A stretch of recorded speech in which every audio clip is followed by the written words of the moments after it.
Good morning, welcome to all. कैसे हो आप लोग?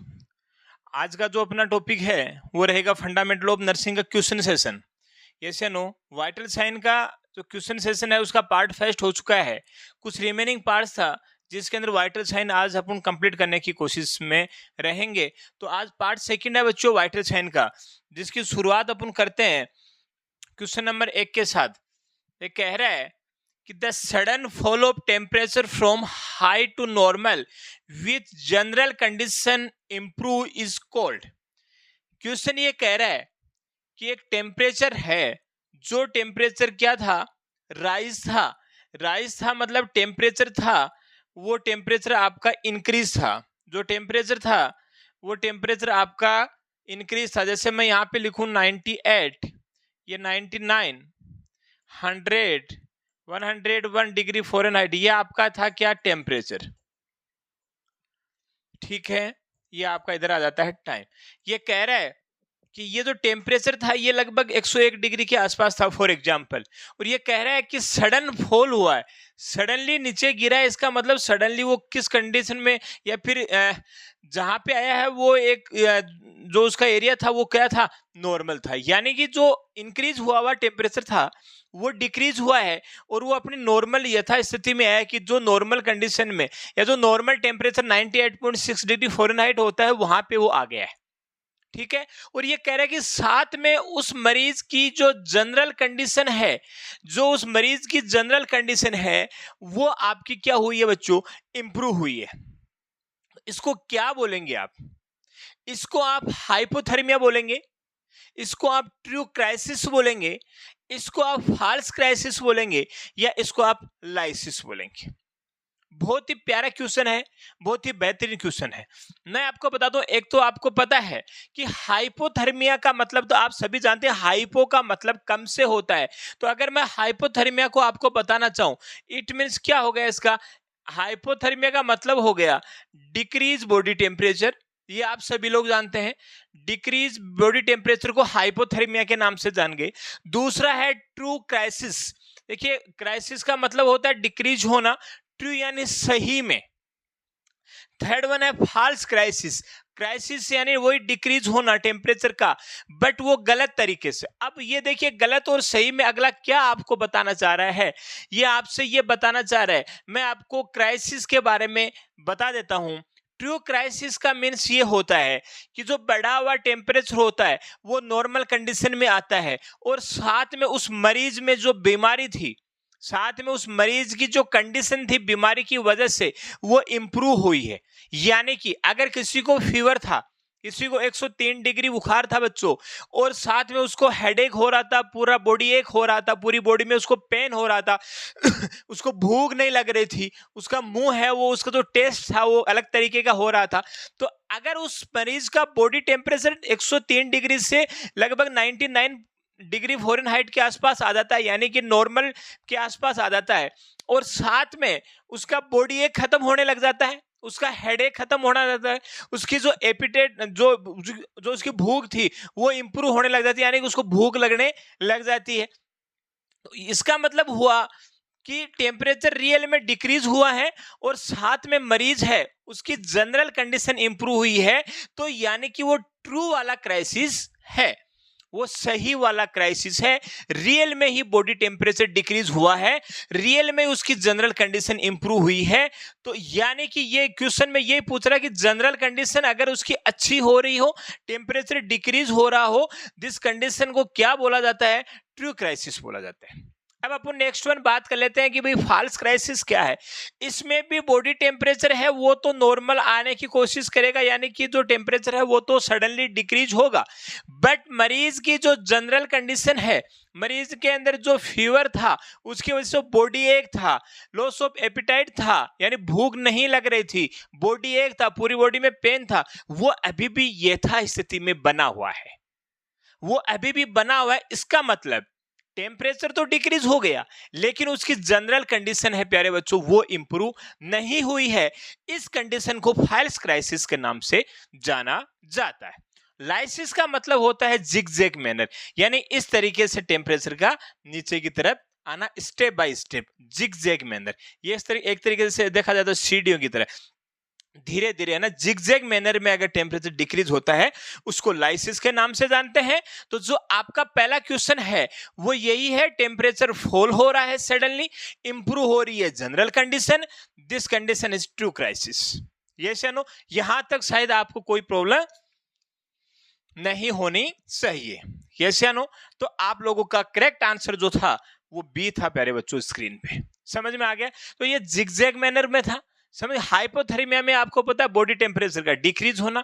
यस या नो? समझ में आ गई बात? अब मेरी बात सुनिए कि एक क्वेश्चन आता है कि सबसे फास्ट टेम्परेचर की रीडिंग है वो किससे लेते हैं? तो वो आती है आपकी टिम्पेनिक मेम्ब्रेन से। यस या नो? किससे आती है? Tympanic membrane. टिम्पेनिक मेम्ब्रेन से अगर आप यहां से जो टेम्परेचर लेते हो, तो जो सबसे फास्ट थर्मोमीटर जो फास्ट रीडिंग लेता है वो टिम्पेनिक मेम्ब्रेन वाला जो थर्मोमीटर है वो लेता है। और ये कितने टाइम में लेता है? तो इसका राइट आंसर जाता है लेस देन 2 सेकेंड। बहुत ही प्यारा क्वेश्चन है, बहुत बार एग्जाम में आने वाला क्वेश्चन है। यस या नो? बहुत ही प्यारा और बहुत ही एग्जाम में आने वाला क्वेश्चन है बेटा। लेस देन 2 सेकेंड के अंदर ये रीडिंग ले लेता है। कौन से वाला? Tympanic membrane thermometer. यस या नो? टिम्पेनिक मेम्ब्रेन थर्मोमीटर जो है वो लेस देन 2 सेकंड के अंदर, 2 सेकंड से कम के अंदर आपकी क्या ले लेता है? रीडिंग वहां पे ले लेता है। समझ में आ गई बात? अगर अपन जनरली जो काम में लेते हैं वो लेते हैं वो डिजिटल थर्मामीटर। ये आप सभी लोग जानते हैं। जो अपन जनरली काम में लेते हैं वो अपन लेते हैं डिजिटल थर्मामीटर, जो आजकल आ गया है। यस या नो? तो डिजिटल थर्मोमीटर, डिजिटल थर्मोमीटर की जो रीडिंग है, डिजिटल जो थर्मोमीटर है वो रीडिंग कितनी देर में ले लेता है? तो वो less than 60 second is right answer. Less than 60 second is right answer. कि आपका जो डिजिटल थर्मोमीटर जो है वो लगभग 60 सेकेंड के अंदर अंदर है वो रीडिंग ले लेता है। लेकिन अगर आपके क्वेश्चन सबसे उस क्वेश्चन में अगर लिखा हुआ है कि सबसे जो फास्ट है वो रीडिंग किसकी होती है? सबसे जो फास्ट है प्यारे बच्चों वो रीडिंग किसकी होती है? तो मैंने बताया टिम्पेनिक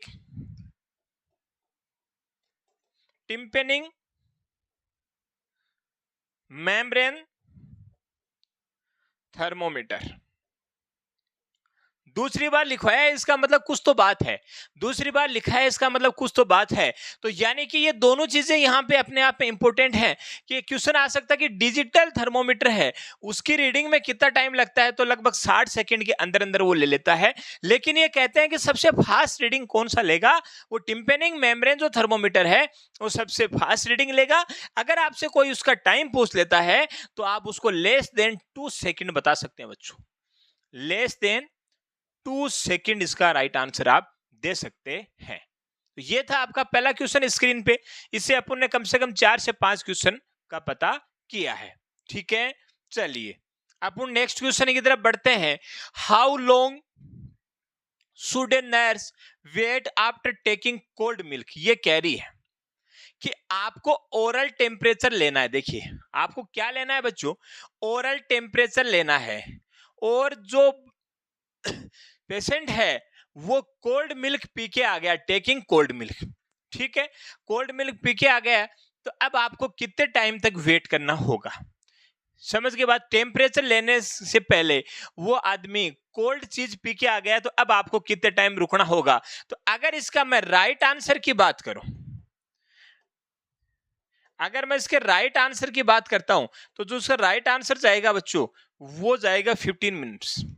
15 मिनट जो है वो इसका राइट आंसर जाएगा। कि आपको चाहे यहाँ पे कोल्ड है या यहाँ पे हॉट है, हॉट या कोल्ड किसी भी प्रकार का सब्सटेंस, किसी भी प्रकार की चीज अगर उसने लिक्विड पिया है किसी प्रकार का, चाहे वो हॉट हो सकता है चाहे वो कोल्ड हो सकता है, दोनों में जो टाइमिंग है वो सेम रहेगी। यानी कि आपको 15 मिनट का वेट करना है और आफ्टर 15 मिनट है वो आपको टेकिंग टेम्परेचर। आपको 15 मिनट के बाद वहां पे टेम्परेचर लेना है, 15 मिनट का आपको वहां पे वेट करना है। तो सबसे पहली चीज तो आपको वहां पे आपको यहाँ पे यही सिखाने जा रहे हैं हम लोग कि 15 मिनट का आंसर है वो कहाँ सही बैठेगा। तो 10 से 20 मिनट वाला जो आंसर है यहाँ पे आपका 15 मिनट का जो आंसर है वो सही बैठेगा। तो 10 से 20 मिनट है वो उसका क्या होगा? करेक्ट आंसर होगा।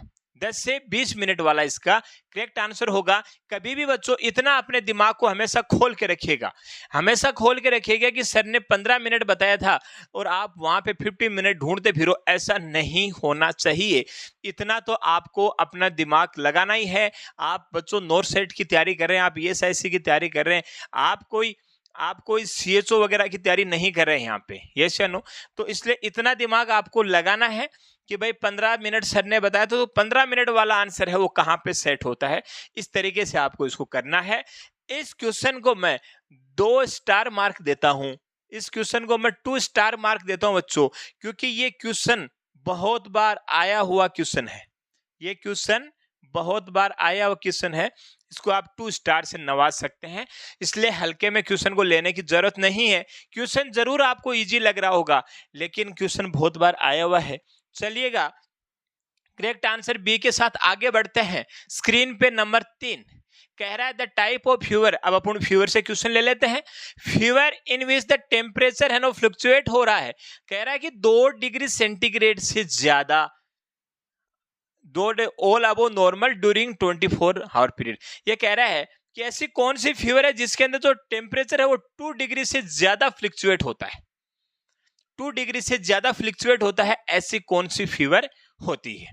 ये नो, ये क्वेश्चन है आपका, समझ गए। पहला है इंटरमिटेंट फीवर, देन है रिमिटेंट फीवर, थर्ड वन है इनवर्स फीवर और फोर्थ वन है रिलैप्सिंग फीवर। ये नो, कौन सी है? Relapsing fever.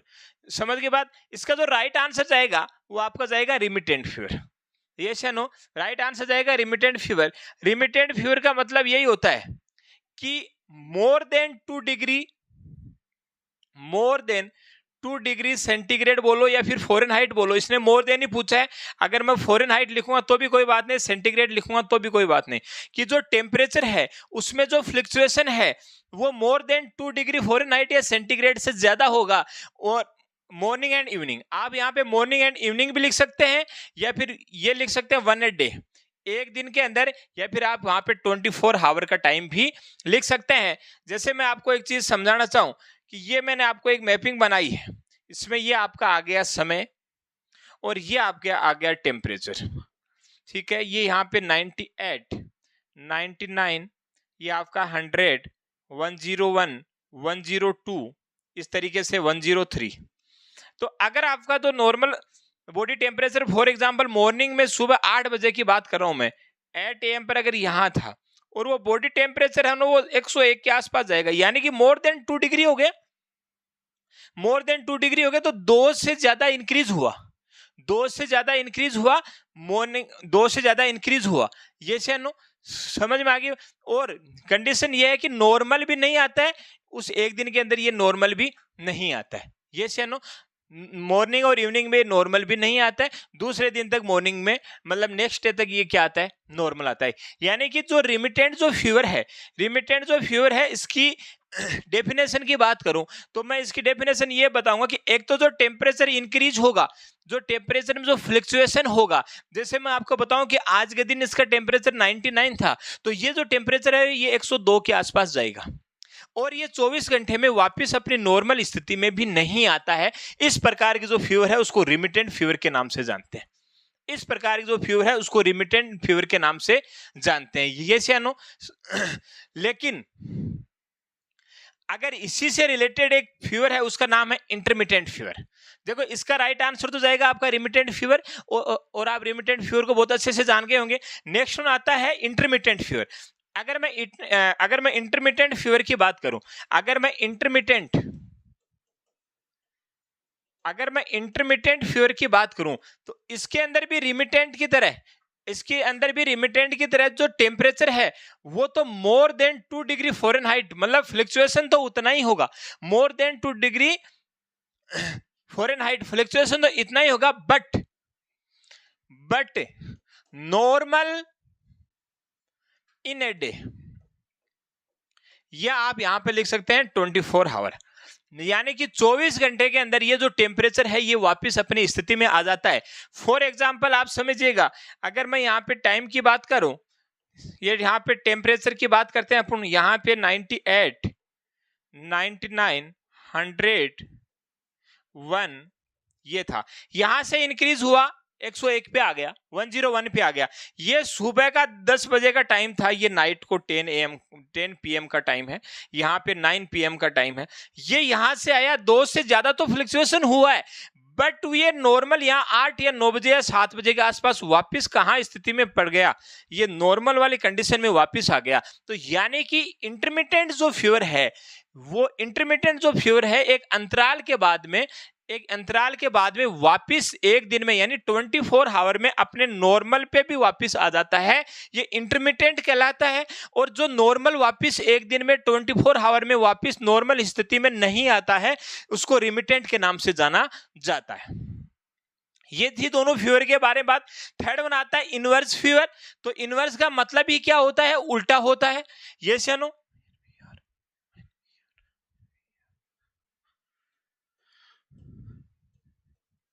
ये आ गया आपका इनवर्स फीवर।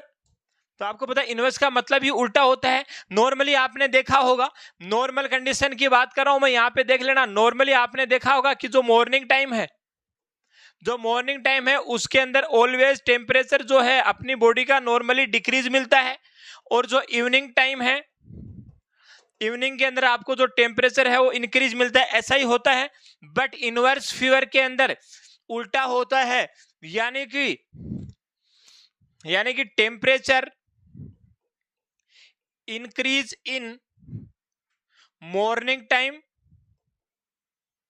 यस या no, and temperature decrease in evening time. इस प्रकार की जो फीवर है उसको इनवर्स फीवर के नाम से जाना जाता है। यस या नो, समझ में आ गई?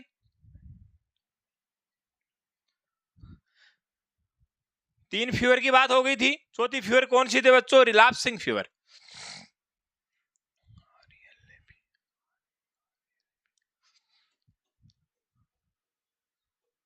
ये आ गया आपकी रिलैप्सिंग फीवर। रिलैप्सिंग फीवर के अंदर क्या है आप समझने की कोशिश करना। ये जो टाइमिंग है ये हावर्स में ना लिखे, मैं लिखूंगा डेज में। और ये आपका इधर आ गया टेम्परेचर, ये 98 से स्टार्ट है, 99, 100, 102। यानी कि जो टेम्परेचर है, इसके अंदर जो टेम्परेचर है वो कितना इंक्रीज होता है ये मायने नहीं रख रहा है।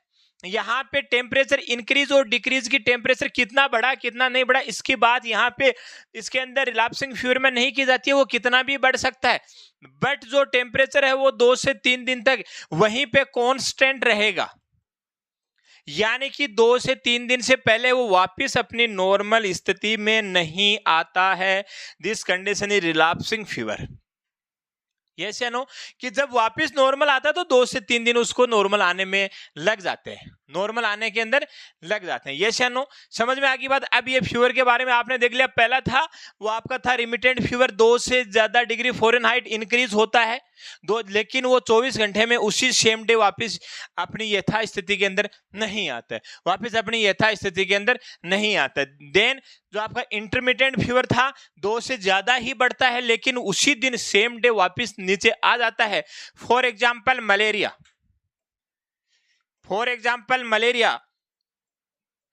फाइलेरिया, यस या नो? मलेरिया, फाइलेरिया, इसके अंदर ये कंडीशन देखने को मिलती है। यस या नो?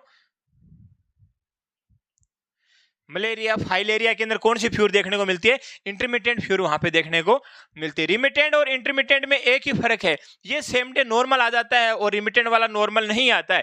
और इनवर्स का मतलब मॉर्निंग टाइम के अंदर टेम्परेचर इंक्रीज होता है और इवनिंग के अंदर डिक्रीज होता है, जबकि नॉर्मली ऐसा नहीं होता है। और रिलैप्सिंग में कितना बढ़ जाता है ये मायने नहीं रखता है। रिलैप्सिंग में कितना बढ़ जाता है ये मायने नहीं रखता है। मायने रखता है तो ये रखता है कि वो 2 से 3 दिन तक वहां पे कांस्टेंट रहता है, सेम डे वापस नहीं आता, लगभग 2-3 दिन बाद में वो टेम्परेचर वापस डिक्रीज होता है। यस या नो? यहां तक कोई डाउट? चलिए नेक्स्ट क्वेश्चन कहता है gradually increase in the rate and depth of respiration is known as. देखिए मैंने कल परसों बताया था कि what is the hyperventilation. मैंने हाइपर वेंटिलेशन की एक डेफिनेशन आपको बताई थी और मैंने ये बताया था कि इंक्रीज हाइपर वेंटिलेशन में मैंने बताया आपको बताया मैंने वहां पे hyperventilation increase rate and depth. Yes या no? Increase rate and depth ये मैंने आपको किस में बताया था? हाइपरवेंटिलेशन में। और हाइपोवेंटिलेशन में मैंने बताया था decrease rate and depth. Yes या नो? ये आपको समझ में आया? लेकिन ये कह रहा है कि ग्रेजुअली है, या तो इसमें इंक्रीज होता है या डिक्रीज होता है, ये एकदम से होता है। इसलिए इस क्वेश्चन का आंसर ना तो हाइपरवेंटिलेशन होगा ना हाइपोवेंटिलेशन होगा, आप कंफ्यूज नहीं हो। इसमें या तो इंक्रीज होता है या डिक्रीज होता है, और वो एकदम से सडनली ऐसा होता है। ये कह रहा है कि आपको पता है कि रेस्पिरेशन, कौन सा रेस्पिरेशन होता है जिसके अंदर रेट एंड डेप्थ है वो इंक्रीज होती है। तो मैंने कल आपको बताया था कुसमोल रेस्पिरेशन इसका राइट आंसर है। कुसमोल रेस्पिरेशन इस तरीके से स्टार्ट होता है बच्चों। कुसमोल रेस्पिरेशन है वो इस तरीके से स्टार्ट होता है कि शुरू से धीरे धीरे फिर उसकी रेट भी बढ़ जाती है, यानी कि देखो इसकी रेट भी बढ़ रही है और इसकी डेप्थ भी बढ़ रही है। तो ये जो कंडीशन है ये कुसमोल रेस्पिरेशन है। बायोट्स रेस्पिरेशन का मतलब होता है 3-4 आपको रेट 3 या 4 आपको पता है कि नॉर्मल मतलब रेस्पिरेशन, देन बीच में क्या होता है? एपनिया होता है, देन फिर उसमें 3 या 4 बार रेस्पिरेशन, फिर क्या होता है? एपनिया। इस प्रकार की कंडीशन को बायोट्स रेस्पिरेशन के नाम से जाना जाता है। यहाँ पे एपनिया प्रेजेंट होता है। एपनिया 10 सेकंड से लेकर 60 सेकंड के बीच में कितने भी टाइम का जो आपका एपनिया है वो हो सकता है। यस या नो? तो आप बताओगे कल को कि हाइपरवेंटिलेशन और हाइपोवेंटिलेशन बताइए, इसमें रेट एंड डेप्थ या तो इसमें इंक्रीज है या इसमें डिक्रीज है, जो एकदम से हो जाती है। धीरे धीरे इंक्रीज होना, ये कुसमोल रेस्पिरेशन है। ये क्या है? कुसमोल रेस्पिरेशन है। और जो बायोट्स रेस्पिरेशन है, जो बायोट्स रेस्पिरेशन है इसके अंदर आपको क्या होता है? एपनिया में भी प्रेजेंट। ये 3 से 4 नॉर्मल रेस्पिरेशन के बाद में आपको वहां पे एपनिया देखने को मिलता है। इस कंडीशन को बायोट्स रेस्पिरेशन के नाम से जानते हैं। तो gradually increase the rate and depth of respiration is known as Kussmaul respiration. समझ में आई बात? कह रहा है gradually increase in rate and depth of respiration is known as Kussmaul respiration. Very very very very very important question. यहां तक कोई डाउट? चलें आगे, चलिएगा।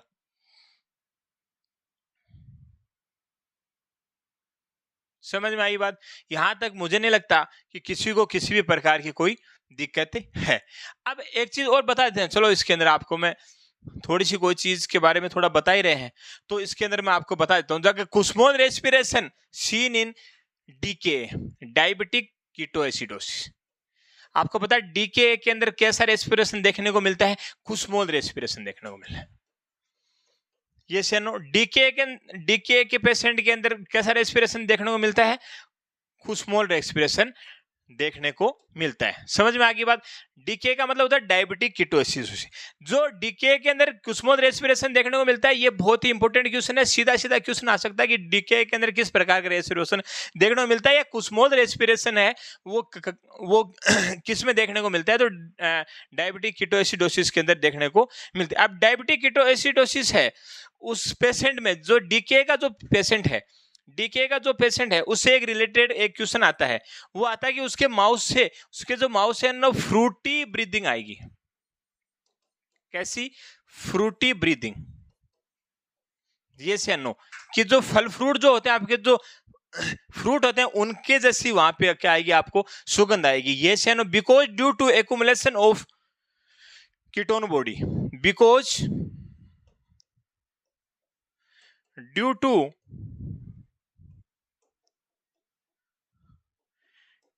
accumulation of ketone body, ketone body का वहां पे एक्यूमुलेशन हो जाता है, उसकी वजह से उस पेशेंट के माउथ से फ्रूटी ब्रीदिंग वहां पे आपको देखने को मिलती है। ये या नो? समझ में आ गई बात आपको? चलिएगा। डीके के अंदर देखिए क्या होता है।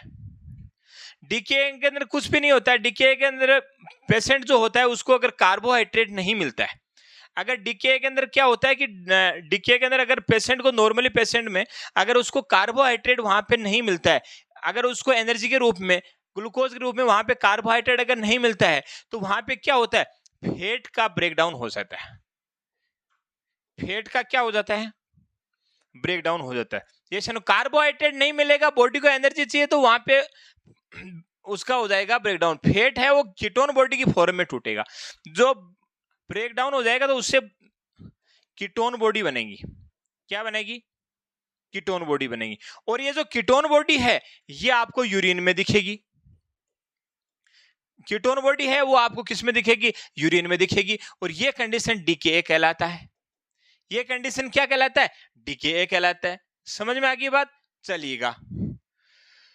तो अगर इस कंडीशन में देखिए, मैं ये आपको मेरा बताने का मतलब यही है, इससे 2-3 क्वेश्चन बनते हैं कि डीके के अंदर कैसा रेस्पिरेशन देखने को मिलता है, कुशपोल रेस्पिरेशन। दूसरी बात, डीके के मरीज के अंदर फ्रूटी ब्रीदिंग देखने को मिलती है। Very very very important question, fruity breathing वहां पे आपको देखने को मिलेगी।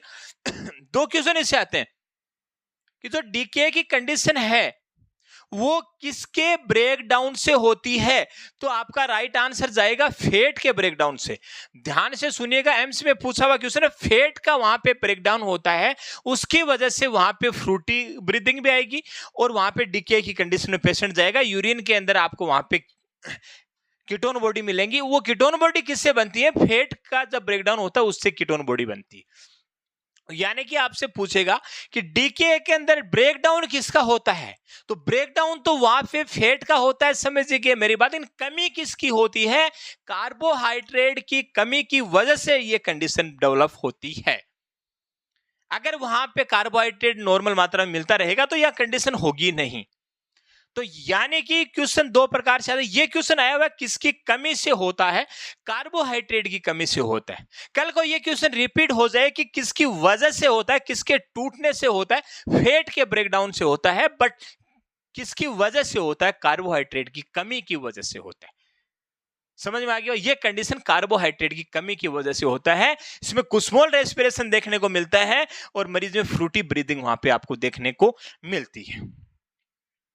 आई होप आगे चल सकते हैं। कह रहा है most appropriate pain scale use कर रही है नर्स, और क्वेश्चन पे जाइएगा प्री स्कूलर चाइल्ड है। प्री स्कूलर चाइल्ड है सबसे पहली बात, यानी कि बच्चे की बात कर रहे हैं, यहाँ एडल्ट की बात नहीं कर रहा है। प्री स्कूलर चाइल्ड है, यानी कि अगर मैं इसके एज की बात कर लूं आपके सामने, तो इसकी एज है बेटा 3 to 6 ईयर। 3 से 6 साल के चाइल्ड में, छोटे से बच्चे की बात कर रहा है कि उसके अंदर आपको पेन देखना है। आपको उसके अंदर पेन देखना है तो कौन सी स्केल काम में लेते हैं, आपको सभी को पता होना चाहिए कि फेसेस स्केल, ये फेस स्केल काम में लेते हैं, जिसका दूसरा नाम होता है Wong baker scale. Wong baker scale, ये या नो, वोंग बेकर स्केल। ये कह रहे हैं इसका नाम कहां से है, वोंग बेकर कुछ नहीं था, एक वैज्ञानिक का नाम था, उसने अपने नाम पे दिया था। तो वोंग बेकर स्केल या फिर फेसेस स्केल के नाम से जाना जाता है। जो ये न्यूमेरिकल एनालॉग स्केल जो है, ये आपकी एडल्ट में काम में आती है। बहुत ही इंपॉर्टेंट क्वेश्चन है, नोट डाउन कर लीजिएगा। ये एडल्ट के अंदर जो काम में आती है वो न्यूमेरिकल एनालॉग स्केल होती है। जो फेस स्केल होती है, वोंग बेकर जो स्केल होता है, ये चाइल्ड में काम में आती है। किस में आती है, चिल्ड्रेन में काम में आती है, चाइल्ड में काम में आती है। पेन स्केल इसका कुछ नहीं है, थर्मोमीटर स्केल है, कुछ भी नहीं है। तो इसने यहाँ पे कंडीशन दे दी, इसने यहाँ पे कंडीशन दे दी, प्री स्कूल नाम दे दिया, वहां पे प्री स्कूलर चाइल्ड नाम दे दिया। तो यानी कि ये नॉर्मली बच्चे के बारे में पूछ रहा है, उसने कंडीशन दिया आपको कि ये बच्चे के बारे में पूछ रहा है। तो आपका जो राइट आंसर जाएगा वो जाएगा फेसेस स्केल, ये फेस स्केल या फिर वोंग बेकर स्केल आपका राइट आंसर जाएगा।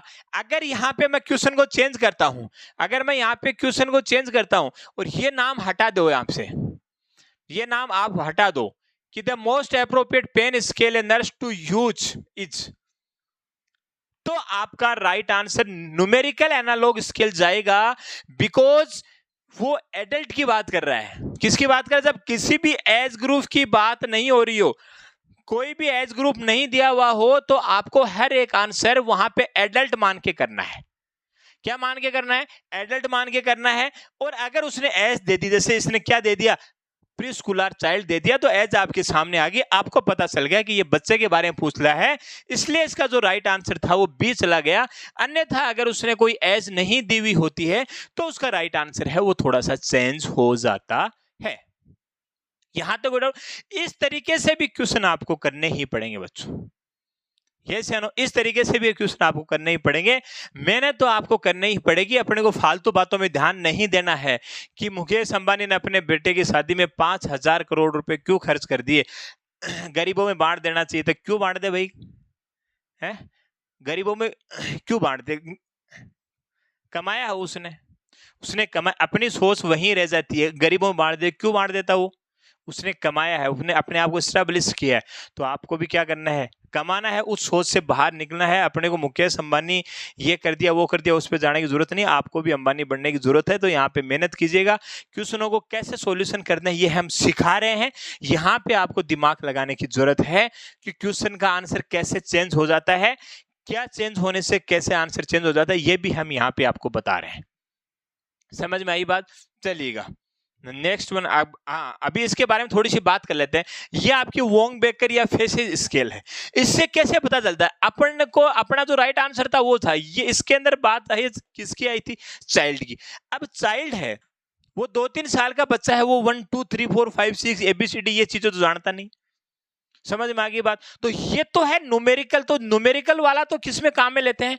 एडल्ट में काम में लेते हैं, क्योंकि एडल्ट को तो ये चीजें आती है। तो इसमें फेस में नहीं आती, उसमें बच्चे को डायग्राम से ऐसे कि भाई अगर उसको उसके फेस से पता चलता है, इसलिए उसको फेस स्केल बोलते हैं। कि अगर बच्चे की स्माइल अच्छी है, अगर बच्चे की स्माइल बहुत ही प्यारी है, खूब लंबी सारी स्माइल है, तो इसका मतलब उसको किसी भी प्रकार का पेन नहीं हो रहा है, उसको किसी प्रकार का पेन नहीं हो रहा है। स्माइल थोड़ी सी छोटी हुई, इसका मतलब हो सकता है उसको थोड़ा सा 2% पेन हो रहा होगा। और बिल्कुल भी स्माइल ऐसे मतलब फ्लैट है, तो इसका मतलब उसको पेन हो रहा है। और अब इस तरीके से वो रिप्रेजेंट हो रहा है, देखो यहाँ पे थोड़ा सा उसको पेन नजर आ रहा है, ये बिल्कुल ये यहाँ पे बिल्कुल ये क्या कर रहा है, क्राई कर रहा है। और यहाँ पे भी क्या कर रहा है, क्राई कर रहा है। इससे अपने को अंदाजा लग जाता है कि इसको क्या है, इसको क्या है, बहुत बड़े लेवल का क्या है, पेन है, या बहुत सीवियर लेवल का क्या है, इसको पेन है। समझ में आ गई बात यहाँ पे? तो इसलिए इसको जो फेस पेन जो ये स्केल है वोंग बेकर जिसको बोलते हैं, वो काम में लेते हैं किसमें? चाइल्ड में। एडल्ट के अंदर उसको बोल दिया भाई, आपको सामने स्केल है 1 2 3 4 5 6 7 8 9 10 कि देखिएगा कि 1% मतलब एक नंबर जितना पेन हो रहा है, 2 जितना, 3 जितना, तो कह रहा है कि यार मतलब इसको यहां तक का रेंज दे दिया 10 तक का, बोलेगा यार 2-3% मतलब, तो अपने को पता चल जाए कि माइल्ड लेवल का पेन है। वो कहेगा यार मान के चलो कि 6-7%, तो अपने को पता लगे मॉडरेट लेवल का पेन है। वो कहेगा यार 8-9% हो रहा है, इसका मतलब उसको सीवियर पेन हो रहा है। और वो कहेगा यार नहीं मेरे को किसी प्रकार का पेन नहीं है, तो उसमें उसको स्केल के अंदर मार्किंग क्या दी जाएगी? 0 दी जाएगी। आपके मार्किंग के लेवल पे भी क्वेश्चन आ सकता है। मार्किंग जितनी कम उतना क्या है, पेन क्या है, कम है। ध्यान रखना, मार्किंग जितनी कम है उतना पेन क्या है, वहां पे कम है। और मार्किंग जैसे जैसे बढ़ रही है वैसे वैसे उस मरीज का पेन क्या हो रहा है, बढ़ रहा है। ये न्यूमेरिकल जो स्केल है वो है, इसमें कुछ भी नहीं है, मार्किंग लिखी हुई होती है। तो ये डायग्राम भी आ सकता है। ये यहाँ पे एक चीज को दोबारा बताने का मतलब ही क्या है, ये डायग्राम भी आ सकता है। इसलिए आपको यहाँ पे बार बार हर एक चीज को हर एक एंगल से बताया जाता है। आप कभी भी ये नहीं सोचें कि ये मेरे को समझा रहे, अरे हम समझा तो रहे हैं, तो समझाने का मतलब तो मैं हंसी से वैसे भी समझा सकता था, लेकिन ये डायग्राम भी क्वेश्चन में आया हुआ है, किसी भी एग्जाम में आया हुआ है, तो डायग्राम कभी भी आ सकता है। इस स्केल का डायग्राम भी आ सकता है। मैक्सिमम चांस इस स्केल के होते हैं, मैक्सिमम चांस है वो इस स्केल के आपके सामने देखने को मिल सकते हैं। समझ में आई बात? चलिए, वोंग बेकर इसके जिसने खोज करी थी उसका नाम था। ये कह रहा है lack of oxygen in the blood is called. आपको पता होना चाहिए कि ऑक्सीजन है वो ब्लड में कम हो रही है, तो आपको पता है कि हाइपोक्सीमिया, जो मिया वर्ड है वो किसके लिए आता है? ब्लड के लिए आता है। तो इसका जो राइट आंसर जाएगा वो कौन सा जाएगा? ए है, वो इसका करेक्ट आंसर जाएगा। हाइपोक्सीमिया यानी ब्लड के अंदर कम होना कहलाती है हाइपोक्सीमिया। और ऑक्सीजन का टिश्यू में कम होना, ऑक्सीजन का टिश्यू के अंदर डिक्रीज होना, सेल एंड टिश्यू में डिक्रीज होना हाइपोक्सिया कहलाता है। एनोक्सीमिया का मतलब होता है एब्सेंट होता है, एनोक्सिया का मतलब वहां पे एब्सेंट होता है। साइनोसिस का मतलब आपका ब्लूइश डिस्कलरेशन होता है।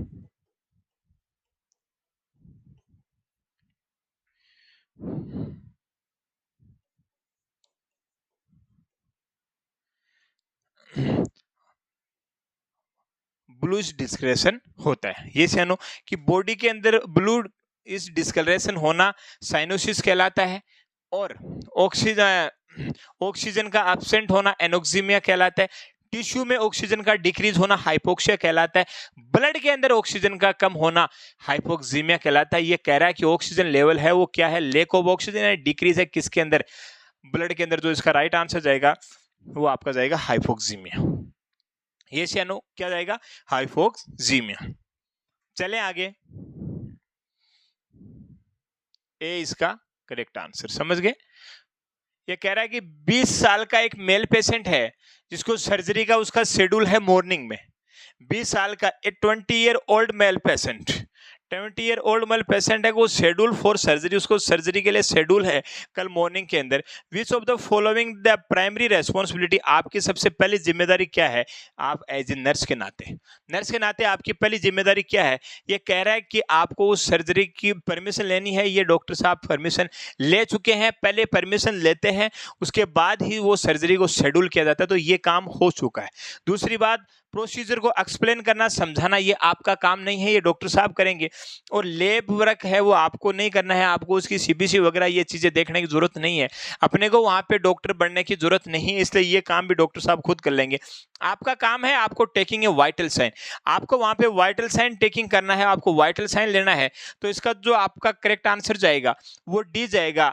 और अगर वहां पे आप अगर वाइटल साइन ले रहे हैं और अगर वाइटल साइन आपका अबनॉर्मल है, अगर वाइटल साइन आपके अबनॉर्मल है, तो उसके अंदर आपको क्या करना है? टू इन्फॉर्म, आपको इन्फॉर्म करना है किसको?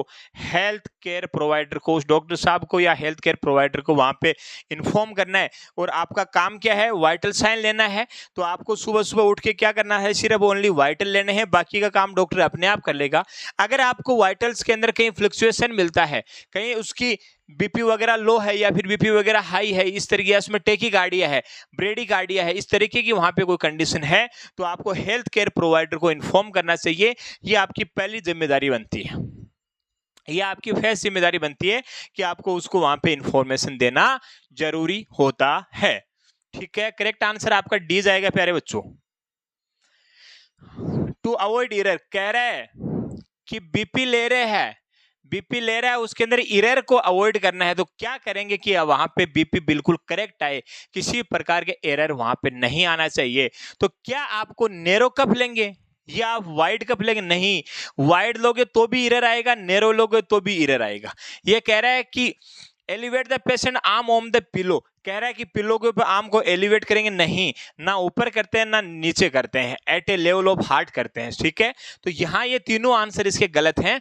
आप में एरर कम से कम आए तो रीड द लेवल, आपको जो रीडिंग है उसको आई लेवल पे पढ़ना है, उसको रीडिंग को आई लेवल पे पढ़ना है, जिससे वहां पे आपको रीडिंग सही ढंग से दिखेगी। ये से तो अवॉइड, मतलब एरर का अवॉइड करने के लिए आपको आई लेवल पे उसको क्या करना है? रीड करना है। ये से अब अपन बात कर लेते हैं, ये जैसे वाइड और ये आपका तुम्हारा जो नैरो ये सब आया है, तो अगर अपन बीपी कप के बीपी कप के अगर साइज की बात करें, बीपी कप के साइज की बात करें, तो उसमें एक होती है लेंथ और एक होती है विड्थ। यस या नो, एक होती है लेंथ और एक होती है विड्थ। तो जो लेंथ है वो आपके आर्म की 80% होनी चाहिए और जो विड्थ है वो आर्म की 40% होनी चाहिए।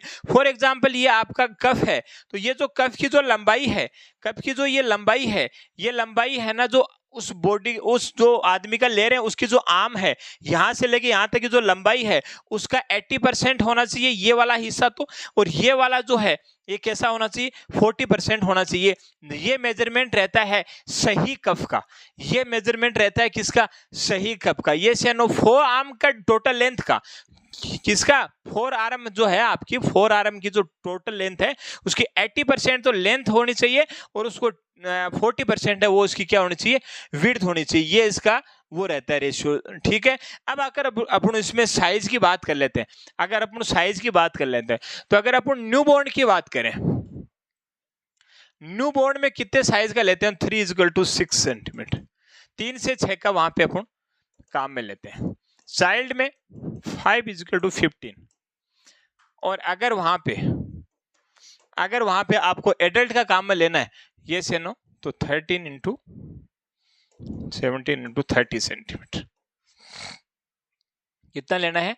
13 × 30 सेंटीमीटर। समझ में आ गई बात? चलिएगा, अब अपन बात हो गई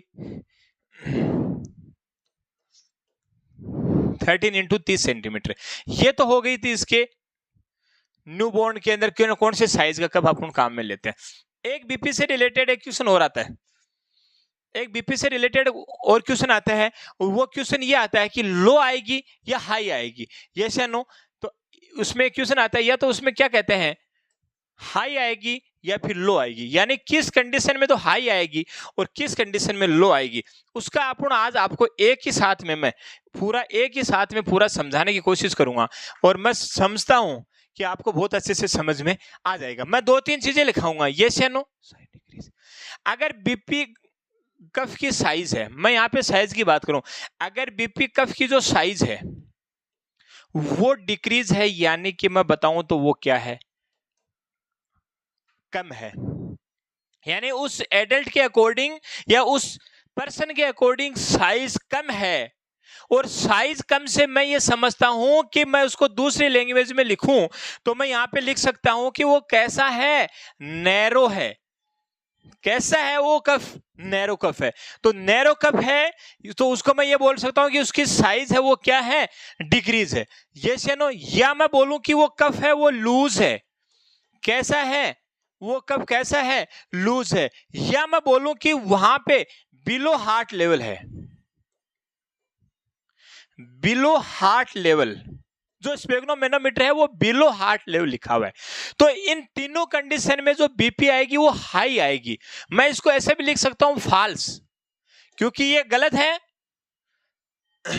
भाई, गलत हाई आई है ये, तो इसको मैं फाल्स हाई फाल्स हाई लिख सकता हूं, और यहां पे मैं लिख सकता हूं फाल्स लो, ये से नो। अगर बीपी कफ की जो साइज है, अगर बीपी कफ की जो साइज है वो इंक्रीज है, अगर बीपी कप की जो साइज है वो इंक्रीज है, समझ में आ गई बात। अगर बीपी कप की साइज है वो इंक्रीज है तो इसका मतलब यह है कि जो बीपी कप हो कैसा है, वाइड है, यानी कि ज्यादा चौड़ा है वहां पे। या फिर अगर टाइट है, जो कफ है वो टाइट है, या फिर ये लिखा हुआ है अबो हार्ट लेवल, क्या, अबो हार्ट लेवल। अब अपन समझेंगे बात को कि कब क्वेश्चन आता है, कई बार आता है। यहां पे कम से कम मैंने 6 क्वेश्चन आपको करवा दिए।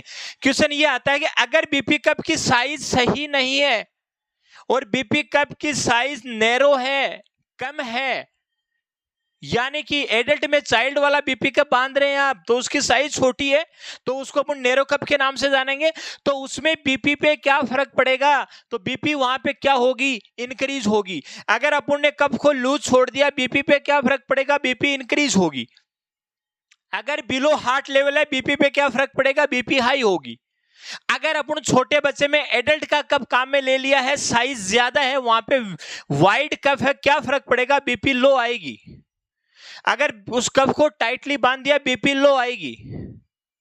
अगर अबो हार्ट लेवल कर दिया तो बीपी लो आएगी। तो ये कोई भी क्वेश्चन आपके सामने पूछा जा सकता है। याद रखने का क्या तरीका है, याद रखने का तरीका, जो चीज जिसमें बीपी हाई हो रही है उसमें सारी चीजें कम हो रही हैं। कम कैसे, जैसे बिलो हार्ट लेवल कम हुआ, लूज का मतलब ही वही हो गया कि आपने कम टाइट किया, लूज हो गया वो, और वही कि उसके अंदर आपने साइज कैसी है, कम है, यानी डिक्रीज है। तो जिसमें कम आ रहा है उसमें बीपी हाई जाएगा, जिसमें बीपी लो आ रहा है उसमें हर चीजों को इंक्रीज करेंगे। यानी ये अबोव द हार्ट लेवल है, टाइट कब किया है, साइज भी वहां पे इंक्रीज है। तो जिसमें सारी कंडीशन इंक्रीज है उसमें बीपी कम आएगा, और जिसमें सारी चीजें कम है उसमें बीपी हाई आएगा।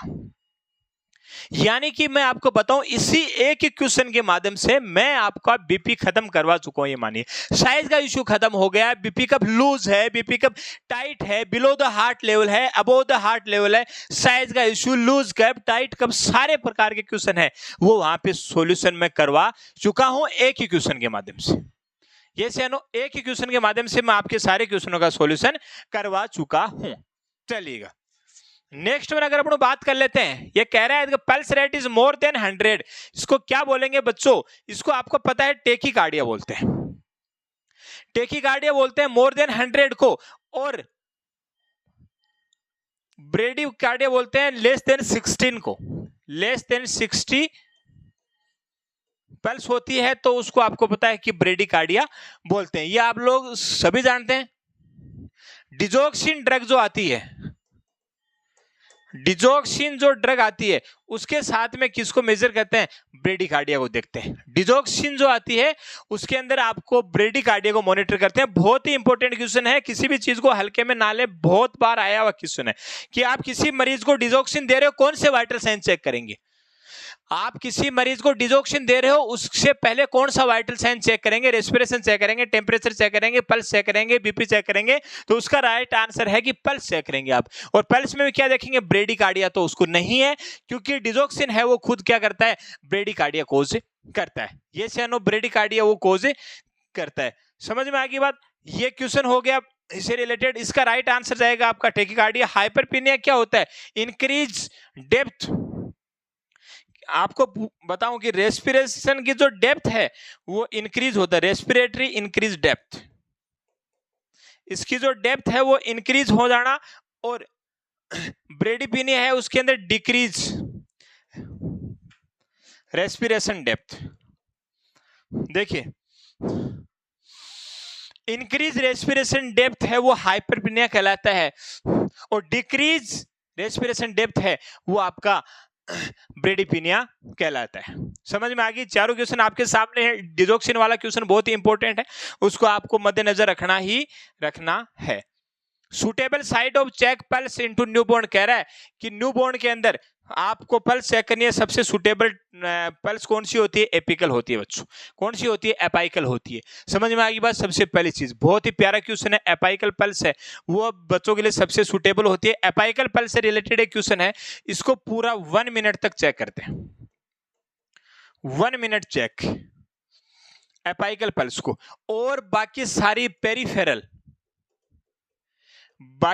पेरीफेरल पल्स हैं, यानी कि जो हार्ट के अलावा जितनी भी पेरीफेरल पल्स है उसको आप 30 सेकंड तक काउंट करेंगे। लेकिन इसके लिए कंडीशन है कि पल्स कैसी आनी चाहिए, नॉर्मल आनी चाहिए। पल्स अगर नॉर्मल आती है तो 30 सेकंड तक आप काउंट करेंगे। मल्टीप्लाई 2 से कर लेते हैं, 1 मिनट का रेशियो वहां पे आ जाता है। लेकिन कंडीशन ये आती है कि अगर आपने 30 सेकंड तक काउंट किया, और पल्स है वो अबनॉर्मल थी, पल्स है बच्चों वो अबनॉर्मल है तो अब आपको क्या करना है, नेक्स्ट स्टेप है कि आपको कंप्लीट 1 मिनट काउंट करना है। क्या करना है, कंप्लीट 1 मिनट, कंप्लीट आपको 1 मिनट तक काउंट करना है और 1 मिनट को काउंट करके देखना है। लेकिन ये कह रहा है कि अगर कंप्लीट 1 मिनट काउंट किया फिर भी अगर आपको ये अबनॉर्मल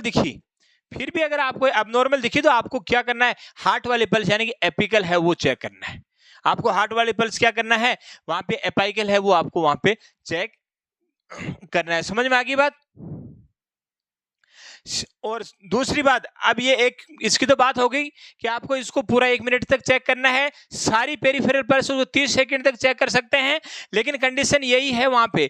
लेकिन कंडीशन ये है कि वो नॉर्मल होनी चाहिए।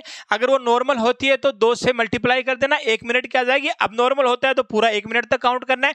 फिर भी कहीं अबनॉर्मलिटी दिखती तो आपको एपाइकल पल्स चेक करनी है। दूसरी बात, अगर मैं बात करूं कैरोटिड पल्स के बारे में, बहुत ही इंपॉर्टेंट क्वेश्चन है। जो आपका कैरोटिड जो है, जो आपकी कैरोटिड जो पल्स है वो आपकी इमरजेंसी, यह आपकी इमरजेंसी के टाइम पे यूज की जाती है। फॉर एग्जांपल अगर मैं बोलूं तो सीपीआर इन एडल्ट, जब हम एडल्ट का सीपीआर करते हैं तब आपको पता होना चाहिए कि कैरोटिड पल्स है वो हमेशा चेक कर सकते हैं। और अगर अपन सीपीआर कर रहे हैं किसके अंदर, चाइल्ड में, तो आपको पता है हमेशा ब्रेकियल पल्स आपको वहां पे चेक करने को मिलती है। ये सेनो न्यूबॉर्न के अंदर आपको फीमोरल पल्स चेक करने को, न्यूबॉर्न की बात आती है तो आपको फीमोरल। ये सेनो अगर ये ऑप्शन में नहीं है तो राइट आंसर क्या जाएगा, ब्रेकियल। सीपीआर के अंदर एडल्ट के अंदर कैरोटिड पल्स चेक की जाती है और चाइल्ड के अंदर क्या की जाती है, ब्रेकियल पल्स है वो चेक की जाती है। ये सेनो, यहां तक आपको कोई डाउट? तो ये था कुछ अपना सीपीआर, ये था अपना कुछ वाइटल साइन से रिलेटेड। आपकी एग्जाम आपके सर पे है और कभी भी तैयारी जो होती है वो एग्जाम से जब एग्जाम डेट आती है, जब नहीं होती है, बच्चों हमेशा तैयारी को अपना कंटिन्यू रखना, मन में एक जिद कर लेना, वो जिद है वो किसकी होनी चाहिए, सिर्फ और सिर्फ आपकी जीत की होनी चाहिए। दिन में 2 4 4 घंटे 6 घंटे अपन मोबाइल पे यू रील में बिता देते हैं, अपने को पता नहीं चलता, लेकिन अपन को स्टडी करते हुए जोर आता है, तो ये आपका सक्सेस का पॉइंट नहीं है। अगर आप इस तरीके से रील चलाएंगे तो आप फिर गलियों में बैठे बैठे यही बात करेंगे कि अंबानी को 5,000 करोड़ रुपए है वो गरीबों के अंदर बांट देने चाहिए थे। ये नो, तो इससे ज्यादा मोटिवेशन की कोई बात नहीं है। धन्यवाद।